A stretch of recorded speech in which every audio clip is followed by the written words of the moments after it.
Hello my dear friends, welcome to UVC English channel.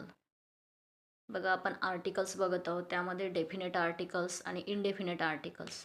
तर आपण indefinite articles बघितलेले आहे, जे ए आणि ॲन आहे. त्याचबरोबर आज आपण बघणार आहोत डेफिनेट आर्टिकल्स. डेफिनेट आर्टिकल्स जे द आहे. डेफिनेटचं मिनिंगच आपण म्हणतो की जे निश्चित आहे. ओके. आणि त्यालाच आर्टिकल्सलाच मराठीमध्ये म्हणतात उपपदे. जे उपपदे आज आपण बघणार आहोत ते आहेत द. तर याचासुद्धा यूज नेमका आपण केव्हा करायचा असतो, तर आज आपण बघणार आहोत one by one. The is use with nouns already mention and referred to again. बघा, जर सेंटेन्समध्ये नाऊन असेल आणि नाऊनचा परत जर उल्लेख झालेला असेल, रेफर टू अगेन, तर आपल्याला द हे आर्टिकल्स यूज करायचं असते. आता हे एक्झाम्पल्सद्वारे आपल्याला लक्षात येईल. For example, I met a girl, full stop, the girl was a doctor. बघा, फर्स्ट सेंटेन्समध्ये आपण इनडेफिनेट आर्टिकल यूज केलेला आहे कारण निश्चित माहिती नव्हतं, परंतु सेकंड सेंटेन्समध्ये आपण द यूज केलेला आहे. I met a girl, the girl was a doctor. जर असं म्हणजेच जर नाउन्स मेन्शन झालेला असेल, त्याचा परत एकदा जर उल्लेख झालेला असेल, तर आपल्याला द हे यूज करायचा असतो. सेकंड सेंटेन्स बघा, yesterday I met a man, the man was my brothers friend.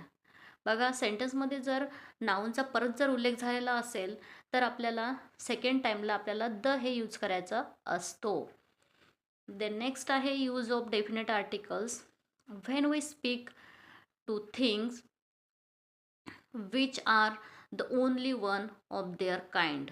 जसं त्याला आपण काय म्हणतो, युनिक ऑब्जेक्ट. जर ते एकच असेल, त्याच्यासारखं दुसरं काहीच नसेल, तेव्हा आपल्याला द हे यूज करायचा असतो. जसं आहे आता the sun, the moon, the world, the sky, the earth, the universe, की त्याच्यासारखे दुसरे कोणीच नाही, ते युनिक आहे, तेव्हा आपल्याला द हे आर्टिकल्स यूज करायचा असतो. And before the names of mountain, ranges, rivers, seas, desert, ETC. आणि त्याचबरोबर आपल्याला जे माउंटेन्स आहेत किंवा जे रेंजेस आहेत किंवा रिव्हर्स आहे, सीज आहेत, डेझर्ट्स आहेत, यांच्या नावाच्या समोरसुद्धा आपल्याला बिफोर त्यांच्या नावाच्या आपल्याला द हे यूज करायचा असतो. जसं the Himalayas, the Arabian sea, the Indian ocean, the Ganges. तर या नावाच्या समोरसुद्धा आपल्याला द यूज करायचा असतो. देन आहे the use of superlative degree. आता सुपरलेटिव्ह डिग्रीमध्ये सुद्धा आपल्याला द यूज करायचा असतो. तर केव्हा बघा, सेंटेन्सद्वारे Mumbai is the biggest city in India. The biggest city म्हटलेलं आहे. आता इथं जे बिगेस्ट आहे हे काय आहे, इथं ॲक्झेक्टिव्ह आहे. म्हणजेच ॲक्झेक्टिव्हच्या आधी आपल्याला सुपरलेटिव्ह डिग्रीमध्ये द यूज करायचा असतो. मुंबई इज द म्हटलेलं आहे, the biggest city in India. Then second सेंटेन्समध्ये आहे she is one of the best student in the class.